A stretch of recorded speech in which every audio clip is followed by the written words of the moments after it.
नमस्कार प्रेक्षकांनो, लग्नानंतर होईलच प्रेम या मालिकेमध्ये काव्यार्थ एक झालेले आहेत. म्हणजेच काव्य आणि पार्थ पुन्हा एकमेकांच्या प्रेमाचा स्वीकार करून एकमेकांचा स्वीकार केलेला आहे.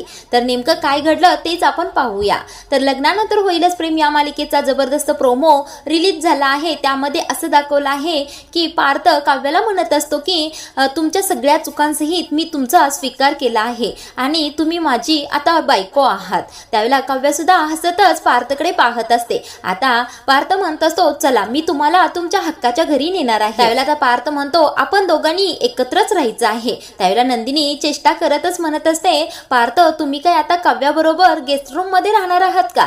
त्यावेळेला पार्थ म्हणतो, नाही नाही, गेस्ट रूम तर पाहुण्यांच्यासाठी असते, पण या तर माझ्या बायको आहेत, यांना मी माझ्या रूम मध्ये हक्काच्या रूम मध्ये नेणार आहे. त्यावेळेला आता जीवा पार्थला म्हणत असतो, अरे दादा तुझं तर आता जमलं की, झालं तुझा आता संसार सुरू, असं म्हणत शीळ वाजवतो आणि छान हसायला सुरू करतात. आता मात्र पार्थ काव्याला म्हणत असतो, इथून पुढे मी कधीही तुमच्यावर कोणताही अपशब्द वापरणार नाही आणि तुमचा हात सोडणार नाही, तुमची साथ सुद्धा सोडणार नाही.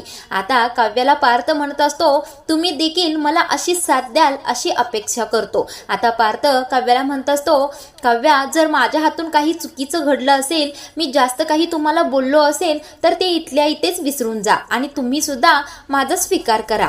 आता काव्या काहीच बोलत नसते, नुसती हसतच पार्थकडे पाहत असते. पार्थ एकटाच बोलत असतो. काव्या ठीक झाली आहे पाहून पार्थला इतका आनंद झालेला असतो की त्या आनंदामध्येच काव्यार्थ नावाचं मंगळसूत्र बनवून काव्यासाठी आणलेलं असतं ते बाहेर काढतो आणि हॉस्पिटलमध्येच काव्याच्या गळ्यामध्ये ते मंगळसूत्र घालतो. आता काव्यार्थ नावाचं पेंडेंट पाहून, मंगळसूत्र पाहून काव्याला खूपच आनंद झालेला असतो. आता काव्या ते पेंडेंट पाहते आणि खूपच आनंदी होते आणि पार्थला कच करून मिठीच मारते. आता मात्र तिथे नंदिनी आणि जीवा असतात. ते दोघे जण टाळ्या वाजवायला सुरू करतात. आता पार्थ म्हणतो, चला आपण आता घरी जाऊया, आई बाबा वाट पाहत आहेत. आता पार्थ काव्याला उचलून घेतो आणि स्वतःच्या घरी नेत असतो. नंदिनी जीवा हॉस्पिटलमध्ये सगळे त्यांच्याकडे पाहतच टाळ्या वाजवत असतात.